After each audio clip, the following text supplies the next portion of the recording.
बहुत अरसा पहले की बात है। रामू नाम का एक चरवाहा था। उसके पास बहुत सी भेड़ें थीं। वो रोजाना उन्हें जंगल के करीब चरागाह में चराने ले जाता और शाम होते ही बाड़े में वापस ले आता। रामू अपनी भेड़ों से बहुत मोहब्बत करता था और उन्हें अपने बच्चों की तरह समझता था। एक दिन हस्बे मामूल वो अपनी भेड़ों के साथ चरागाह में पहुंचा। जाते हुए उसने भेड़ों से कहा, ध्यान रखना, अगर कोई खतरा महसूस हो तो फौरन मुझे बता देना।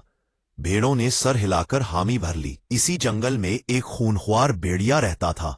वो कई दिनों से शिकार की तलाश में था। एक दिन उसकी नजर रामू के रेवड़ पर पड़ी तो दिल में बोला, क्या खूब, यहां तो बहुत सारी भेड़ें हैं। अगर मैं किसी एक को पकड़ लूं तो मजे की दावत हो जाए, जो मजे की दावत हो जाए। मगर वो रामू से डरता था, जो हाथ में मजबूत लाठी रखे हर वक्त भेड़ों पर नजर रखता था। चंद दिन बाद भेड़िए को जंगल में एक मरी हुई भेड़ की खाल मिली।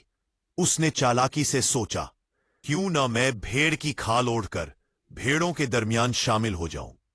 इसने खाल ओढ़ी और भेड़ की शक्ल बनाकर शाम के वक्त रामू के साथ वापस आते हुए रेवड़ में घुस गया। मौका मिलते ही उसने एक मासूम भेड़ को चुपके से बाहर ले जाकर खा लिया। एक दिन जब रामू ने भेड़ें गिनी तो एक कम थी। वो हैरान रह गया क्योंकि बाड़े के दरवाजे पर ना कोई निशान था और ना कोई टूट फूट। उसने बाकी भेड़ों से पूछा मगर सब खामोश थी। एक दिन जब रामू जाने लगा तो एक भेड़ ने हिम्मत करके कहा, रुको रामू काका, हमें अकेला छोड़कर मत जाओ। एक भेड़िया हमें नुकसान पहुंचा रहा है।